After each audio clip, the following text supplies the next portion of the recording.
Do you want more success, more growth, more results? Then it's time for the Boundless Success Accelerator from the Modern Observer Group.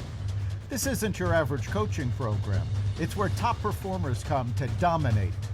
Weekly group sessions, on-demand coaching, a community that's got your back, and a power-packed library of tools to supercharge your business and career.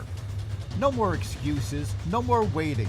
Get in, level up, and start building the life you've been dreaming about. Visit us at modernobserver.com/boundless success to join today. Let's get you to the next level. We're here because the news is being distorted. We're here because people are being inundated with misinformation on social media.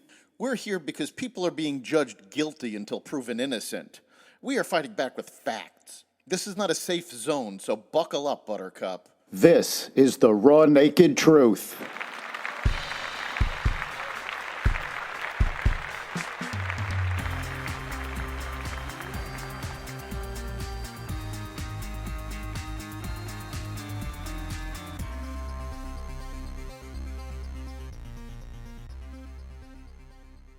The House passes a budget. Ukraine comes to the negotiating table. Trade wars heat up, and more.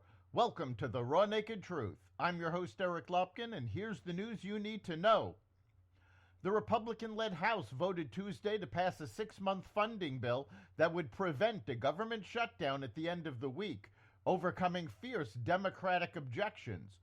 The vote was 217 to 213, with all Republicans except Thomas Massie of Kentucky supporting the legislation. One Democrat, Jared Golden of Maine, voted for it. The measure now heads to the Senate, where its fate is uncertain. Republicans control 53 seats. That means at least 8 Democratic senators would have to support the bill to cross the Senate's 60-vote threshold and send it to President Trump's desk. Democrats have said they oppose the bill, which holds spending at its current levels. The government is set to run out of money late Friday. Ukraine has agreed to a U.S.-brokered 30-day ceasefire proposal, contingent on Russia's acceptance following high-level peace talks in Saudi Arabia. As part of the deal, the U.S. will immediately resume military aid and intelligence sharing, which the White House froze after the contentious Oval Office meeting less than 2 weeks ago. Trump's envoy, Steve Witkoff, said Zelensky also sent Trump a letter of apology after that meeting and called the apology an important step towards rebuilding trust. U.S. officials say the ball is now in Russia's court, but Russian officials seem to signal upcoming rejection of the agreement, expressing skepticism about U.S. intentions.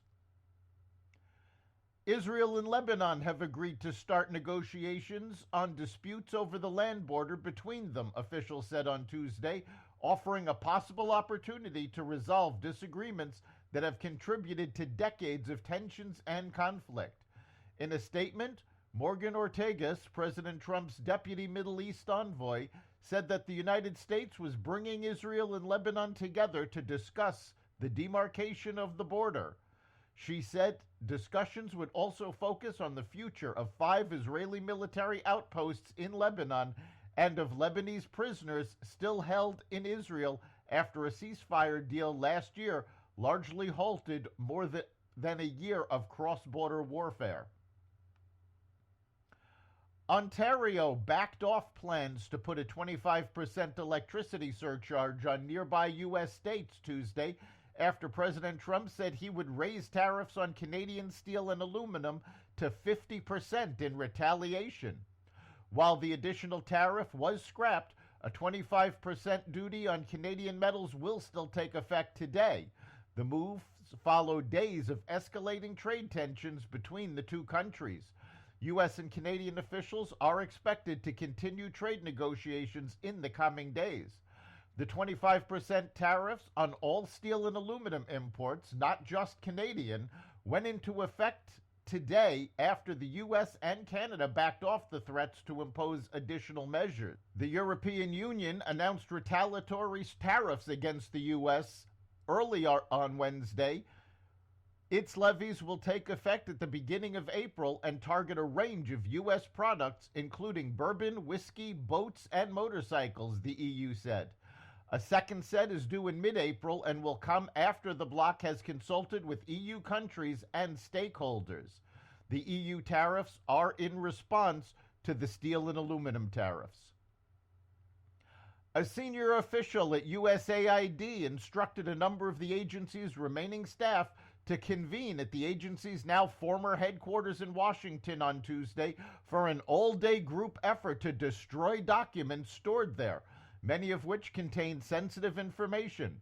The materials earmarked for destruction include contents of the agency's classified sales and personnel documents at the Ronald Reagan Building, said an email sent by USAID's acting executive director, Erica Carr, and obtained by Politico.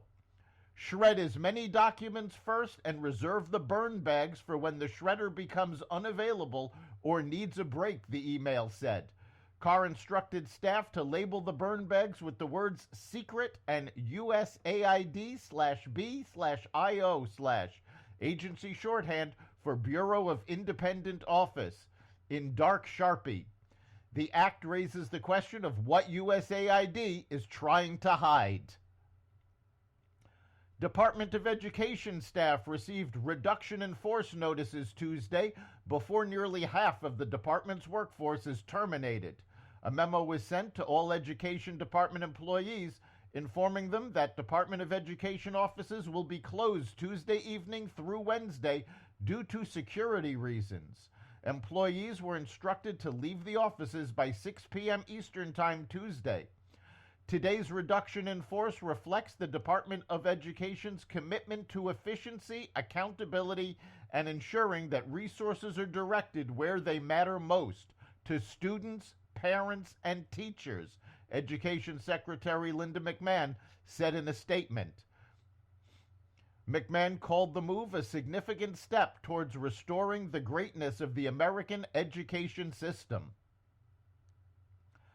The U.S. Department of Agriculture is pausing funding to the University of Maine system, a network of 8 public colleges in the state, according to UMS officials.